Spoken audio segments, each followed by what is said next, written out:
मूल आवेश एवं आवेश का क्वांटीकरण। मूल आवेश एवं आवेश का क्वांटीकरण। फंडामेंटल चार्ज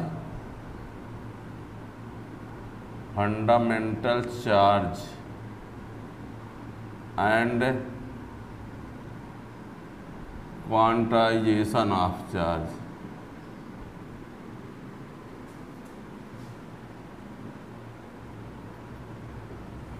मूल आवेश एवं आवेश का क्वांटीकरण, fundamental charge and quantization of charge. Fundamental charge का मीन्स होता है एक इलेक्ट्रॉन पर आवेश का मान। एक इलेक्ट्रॉन में जितना आवेश का मान होता है उस आवेश के मान को फंडामेंटल चार्ज बोलते हैं, यानी मूल आवेश कहते हैं। चाहे एक इलेक्ट्रॉन पर आवेश का मान की बात कर लो, चाहे एक प्रोटॉन पर आवेश की मान का बात कर लो, क्योंकि दोनों का मान बराबर होता है। इतना अंतर है कि इलेक्ट्रॉन का आवेश ऋण में होता है, प्रोटॉन का धन में होता है, पर मान बराबर होता है, तो हम मान की बात कर रहे हैं।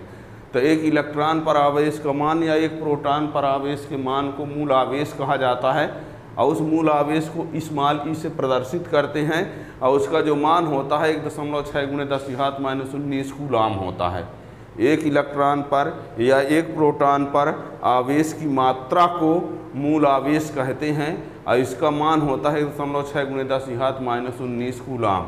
यानी लिखे दे रहे हैं, देखना, मूल आवेश यानी एक इलेक्ट्रॉन पर या एक प्रोटॉन पर आवेश की मात्रा, कहो चाहे मान, मात्रा, मान को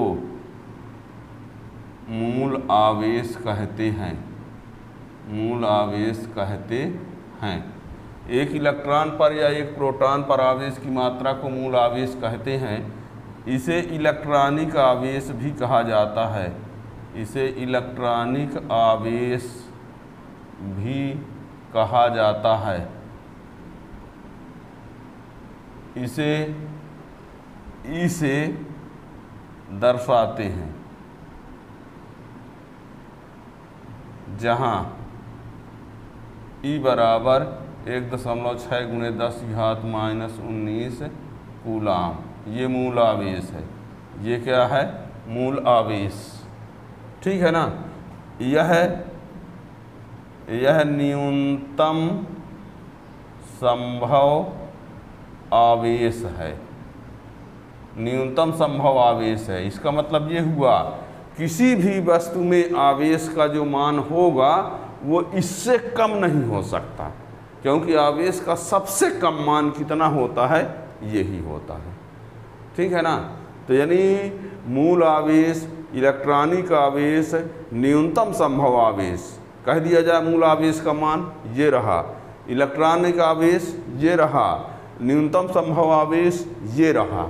ठीक है ना। इलेक्ट्रॉनिक आवेश, मूल आवेश, न्यूनतम संभव आवेश यही होता है। इससे कम आवेश का मान किसी का हो ही नहीं सकता। ठीक है ना।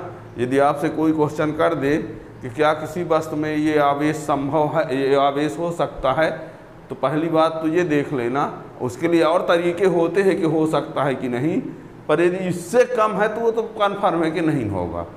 यदि इससे ज़्यादा है तो हो सकता है कि नहीं हो सकता है, तो इसकी बारी जानकारी ये देगा। अभी आवेश का क्वांटीकरण बताएंगे तो। ठीक है ना। फिलहाल ये जान लो किसी वस्तु में इससे कम आवेश नहीं होगा।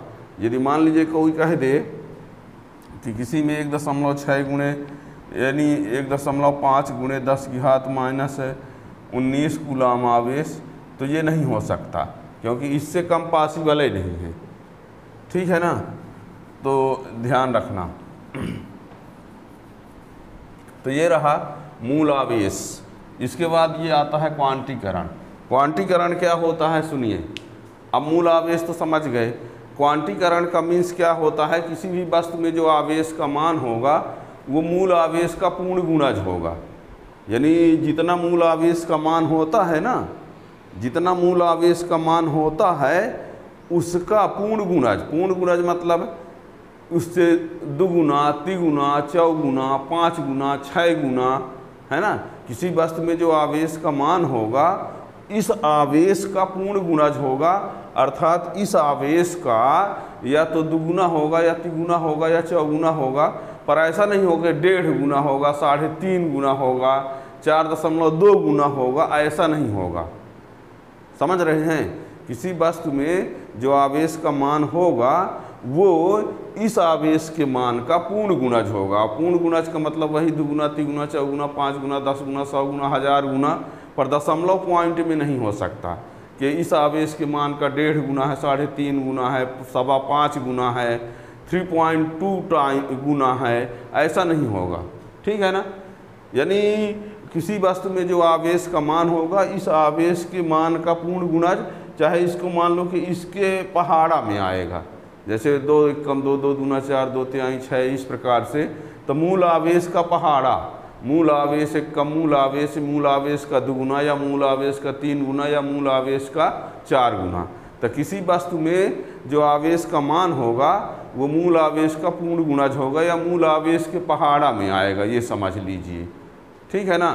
तो यदि हम मूल आवेश को हम क्या कहते हैं, ई कहते हैं, और ये कहा जा गया कि पूर्ण गुणज, तो पूर्णांक के लिए हम यन ले लेते हैं, और यन का मान 1 2 3 कुछ भी हो सकता है, और ये क्यू का मान यानी आवेश का मान मूल आवेश का पूर्ण गुणज, आवेश का मान मूल आवेश का पूर्ण गुणज, और ये यन का मीन्स ये है ना, कोई भी। और ई क्या है, मूल आवेश है, और क्यू क्या है, किसी अभिष्ट वस्तु में आवेश का मान। अब आवेश जो है वो धन में भी होता है, ऋण में भी होता है, तो आप चाहो तो यहाँ ये लिख दीजिए। तो Q बराबर प्लस माइनस, यानी E क्या है, आवेश का क्वांटीकरण है। किसी आवेशित वस्तु में जो आवेश का मान होगा वो मूल आवेश के मान का पूर्ण गुणज होता है, यानी आवेश को अनिश्चित रूप से विभाजित नहीं कर सकते। और इसके आधार पर ये आप चेक कर सकोगे, क्वांटीकरण एक टेस्टर का काम करेगा कि किसी वस्तु में इतना आवेश हो सकता है कि नहीं। यदि ये चेक करना हो तो आप इस फार्मूला की सहायता से बता सकते हो कि हाँ आवेश का मान ये हो सकता है कि नहीं। ये नहीं बताएगा कि ये किस वस्तु का आवेश है, केवल ये बताएगा कि इतना आवेश संभव है कि नहीं, पर ये न बताएगा कि ये आप क्वांटीकरण कीजिए या माध्यम से ये बता दोगे कि इस आवेश का मान किस वस्तु के लिए है, ऐसा नहीं है।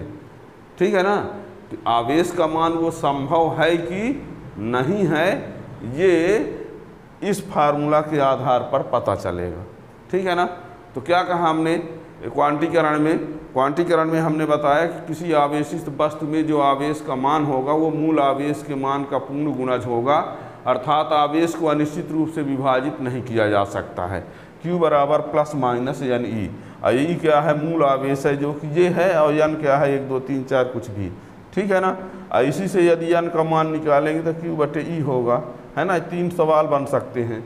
यन का मान दिया रहेगा तो आवेश ला सकते हो, और या ये दिया रहेगा कि आवेश का मान दिया रहेगा तो कितने इलेक्ट्रॉन होंगे वो ला सकते हो। ठीक है ना। तो ये तो क्वांटीकरण के लिए लिखते हैं इसमें।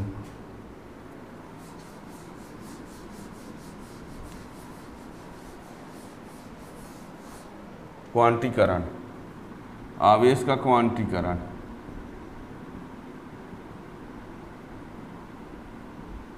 क्वांटीकरण किसी आवेशित वस्तु में आवेश का मान मूल आवेश के मान का पूर्ण गुणज होता है, अर्थात आवेश को अनिश्चित रूप से विभाजित नहीं किया जा सकता है। किसी आवेशित वस्तु में आवेश का मान मूल आवेश के मान का पूर्ण गुणज होता है, अर्थात आवेश को अनिश्चित रूप से विभाजित नहीं किया जा सकता है। Q बराबर प्लस माइनस एन ई, ये जहाँ n बराबर 1 2 3 डैश डैश, E बराबर 1.6 गुणे 10 की घात माइनस 19 कूलाम, और Q क्या है, आवेश। ठीक है ना, ये Q क्या है, आवेश। ये क्वांटीकरण का सूत्र हुआ। इसी से हम n बराबर Q बटे E ला सकते हैं।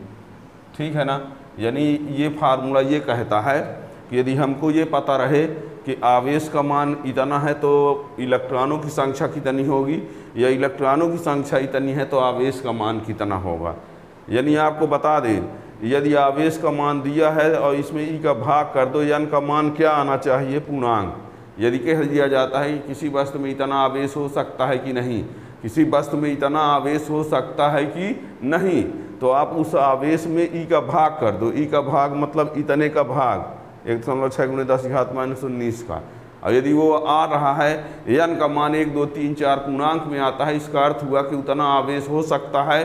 किस वस्तु का है इससे लेना देना नहीं है, आवेश का मान इतना हो सकता है कि नहीं। तो यदि n का मान 1 2 3 4 आ जाता है डिवाइड करने पर तो हो सकता है।